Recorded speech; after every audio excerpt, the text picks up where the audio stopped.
keep saying starting. Should start any second. All right. All right, UFC 315 is here. Jack Della Maddalena versus Bilal Muhammad. As you can see, we have a today. Preston is out due to surgery. So stepping in on short notice one day is my team lead from work, Mr. Daniel.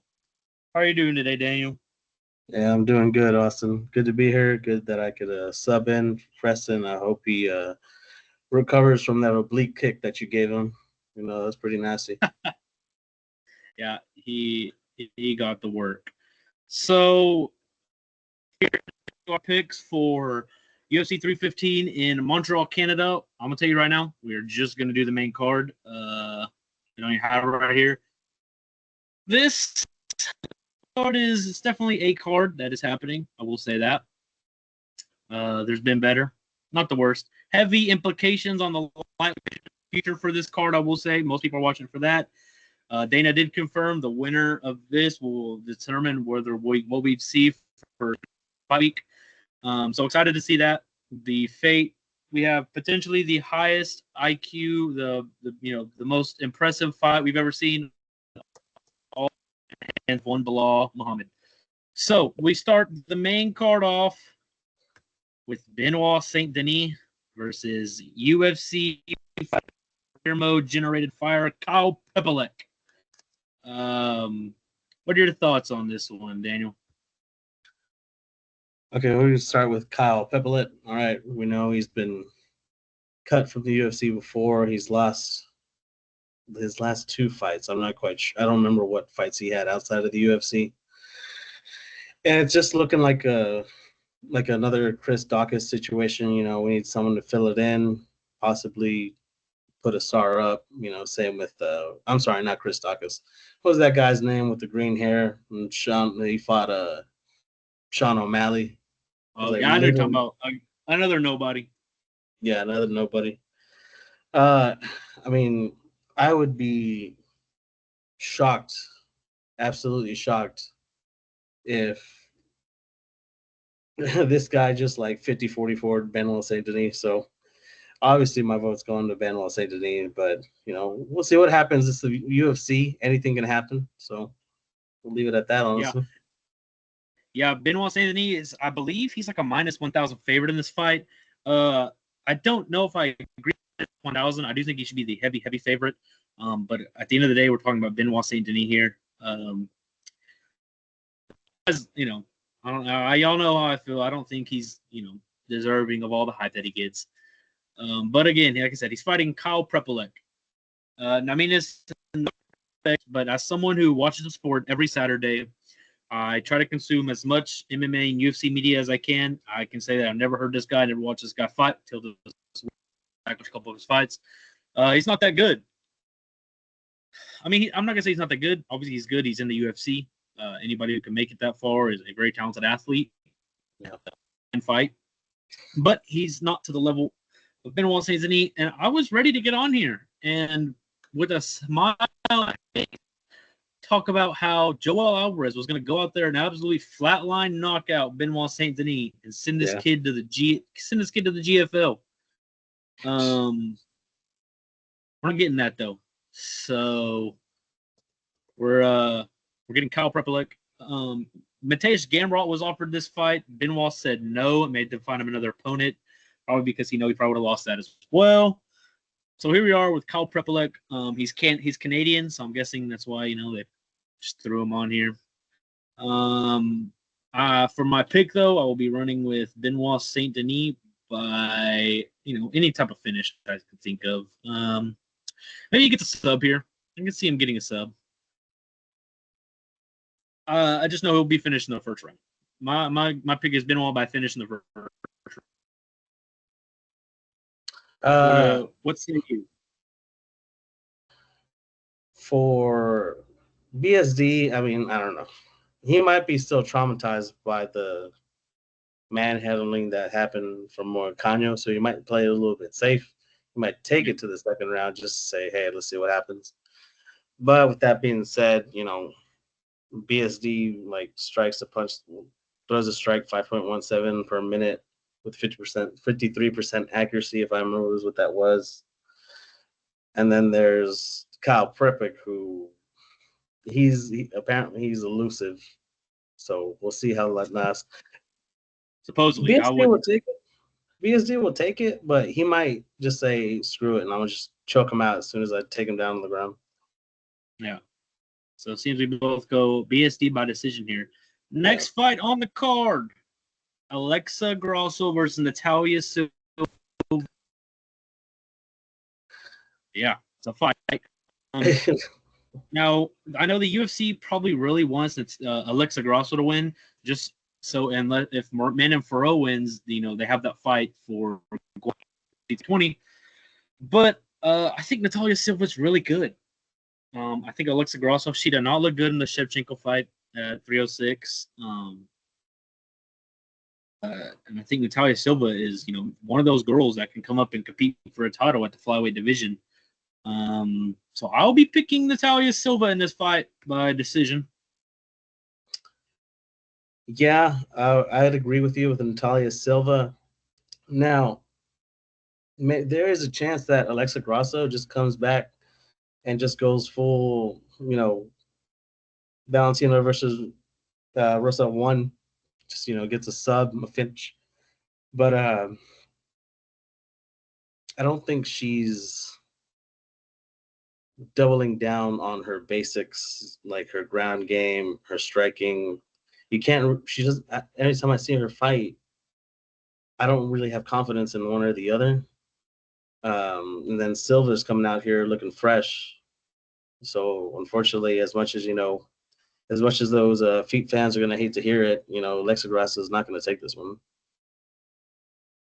Yeah, I agree. I think we're on the decline of that old guard. We're seeing a new guard coming in. I think Alexa Grasso's on the receiving end of that.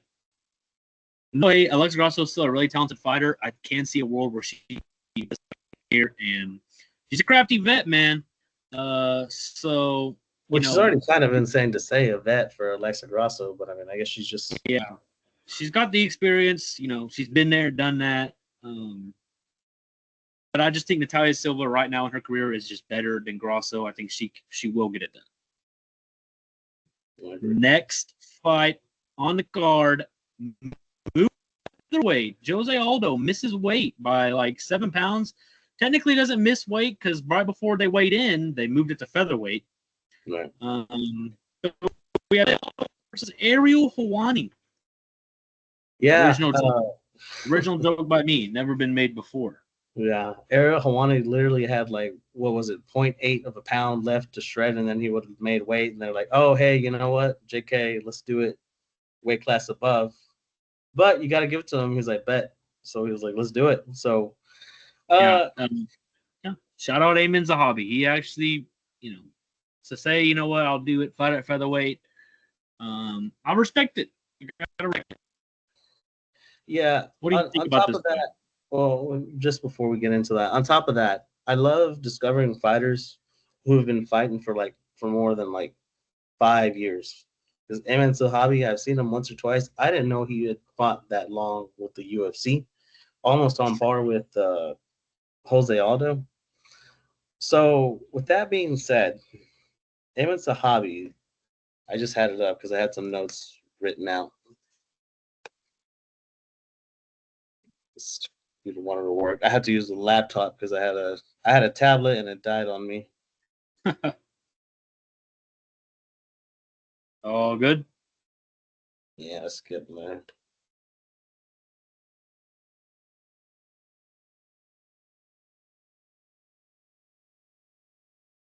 While you're pulling that up, I'll give my thoughts. Jose Aldo at featherweight. I imagine he's gonna have the Zahabi. I know he's pissed off from the fight with Mario Terrace of the Sport Batista. No hate, but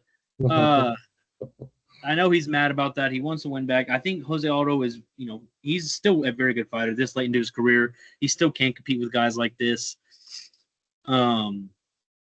But the thing about it is, I just don't think Amin Zahabi has the athleticism that Volk had when he did it.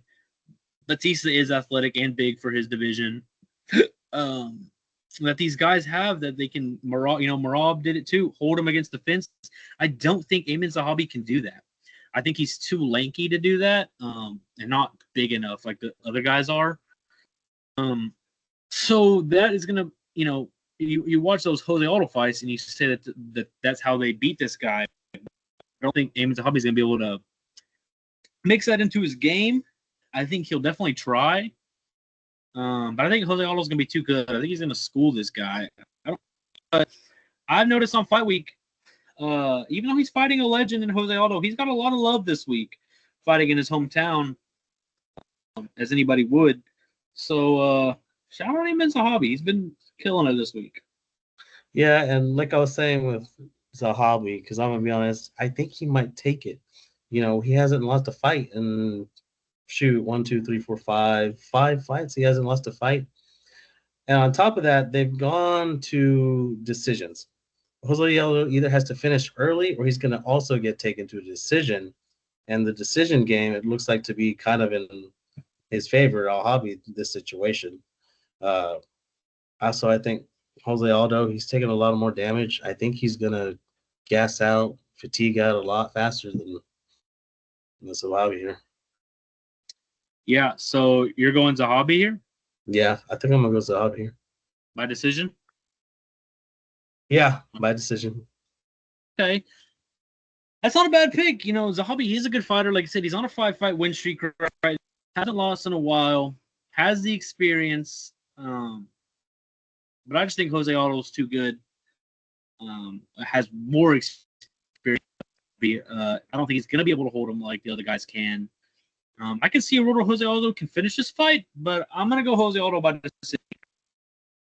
I'll double down on it. I think Zahabi will win, and this will be probably the one and done retirement for Jose. I think Jose retires here. I can see where there's a couple fighters on here I can see retire. I'll get to that.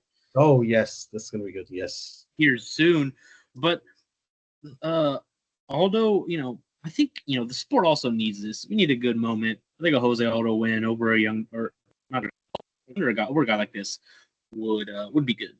So Jose Aldo by decision is my pick. Excited.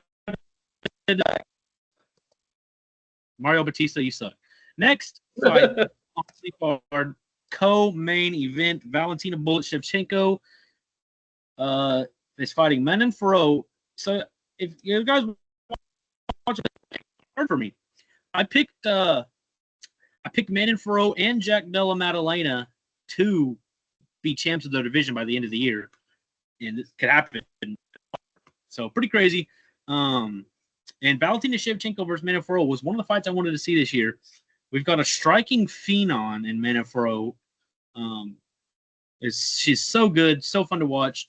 But Valentina Shevchenko, she's good. She's well-rounded. Was able to fend off Alexa Grasso at Noche. She has a lot of experience. So this is going to be good. They have beef. They've been beefing all week. I don't know if you've been watching Embedded, Daniel, but they've been beefing. Yeah. To watch. Shevchenko does not like Manon Fiorot. She thinks she's disrespectful. She does not like being compared to her. And I think she's going to go out there. These girls are going to go out there. They're going to scrap. What do you think about this fight? Well, going back to what you were saying, she doesn't like Manon Fiorot. Manon Fiorot's been disrespecting her. And I think it's probably because there's so much alike, honestly. Except Valentina, just started earlier, had that Muay Thai career, has that badass photo of her standing over her knocked out opponent. And in the meantime, Manon Fiorot, I'm just like, where was Manon Fiorot? And then I see her fights. I'm like, oh, okay, these are entertaining fights. But this is mixed martial arts now. I do believe Valentina is more well-rounded. And I do believe that Valentina has it in her to go one more time, balls to the wall, eating thunder, crapping lightning, finishing Faro, possibly in a crucifix. We're gonna see vintage. We're gonna see vintage Valentina this weekend because she knows time's almost up. Might as well go out with a bang, Yeah. So you're going Shevchenko by finish. Yeah. Bold prediction for a women's fight. No hate. Hey, it would be anybody. It would either be Andrade or Valentina. Only two. Yeah. No, I mean, not a bad pick. As much as I love Manfro, and I've said it before, and I wanted to see this fight, I do think she can be a champion of this division. It was hard for me to pick. Actually, it's hard for me to pick this fight. These girls are really good. They're really high-level fighters. I think they're the two best in their division. But I think the loser of this will retire. They're both old. Manfro is old. This is her first title fight. She's only on a UFC or 1 MMA record, but she's still old. I think, and she's almost as old as Shevchenko. They're both late 30s. So I think the loser retires here. As for my pick, though, I'm gonna go with Manfro by decision. I think her boxing and her striking is gonna be too much for Shevchenko. As long as she's been working on her takedown defense, I think she'll be all right. So I'm gonna go Faro by decision here. Wouldn't be surprised if Shevchenko can come around and pull it off. But I think betterment of the division, for the future of the division, we need Faro to win. Yeah. That's my pick for the co-main. Excited to see it, though. Been wanting to see this fight. Hopefully Faro gets it done. Main event. I've been so hyped for this all week. Not just because of the implications it has for flyweight and UFC 317. Or not flyweight. Lightweight. Lightweight. But I'm just interested in this fight. I love Jack Della Maddalena. Have it on the shirt right here. The UFC 299 Gilbert Burns knockout. I've been talking to Daniel all week at work about it. I just really like Della.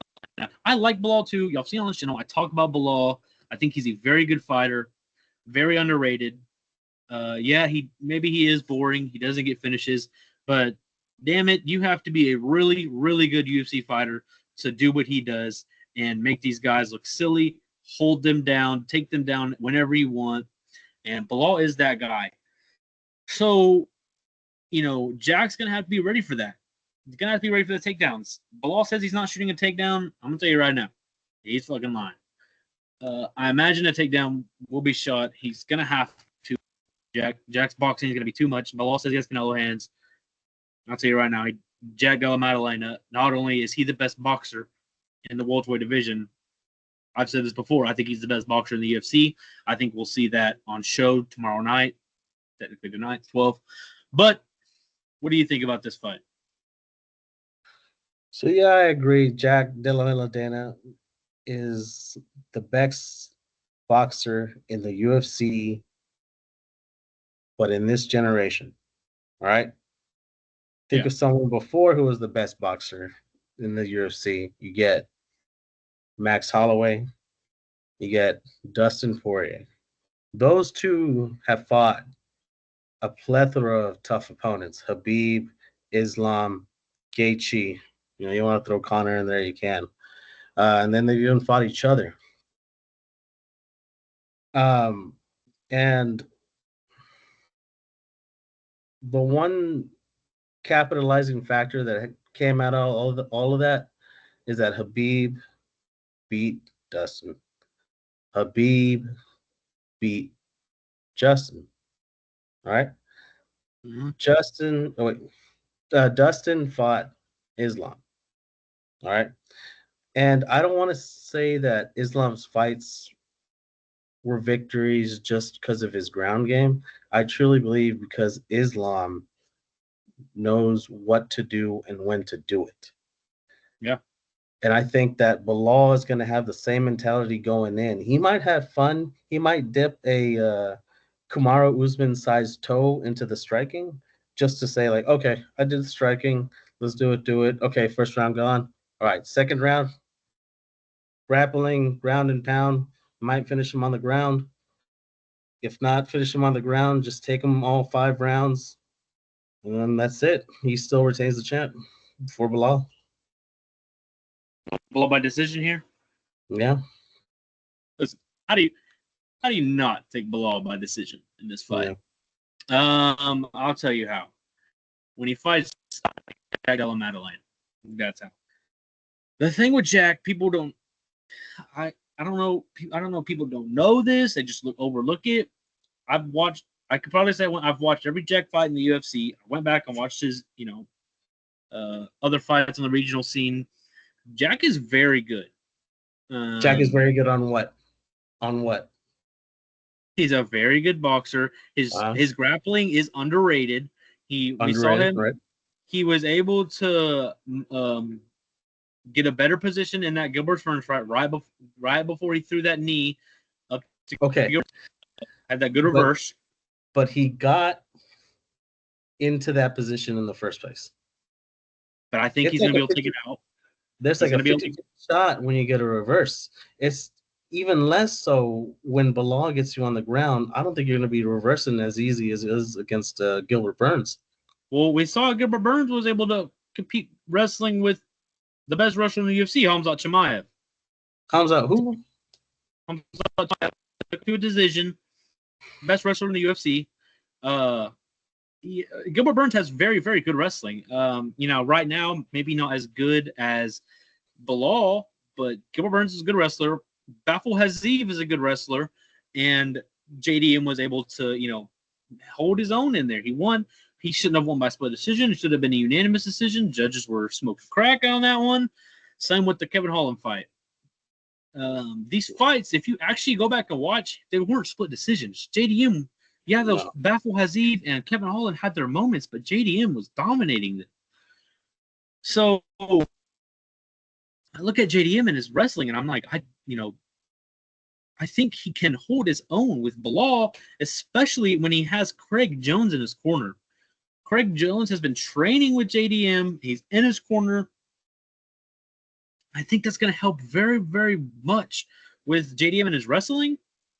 And if Bilal doesn't shoot, buddy, you're getting slept. I don't like. If Bilal doesn't shoot, JDM's getting slept?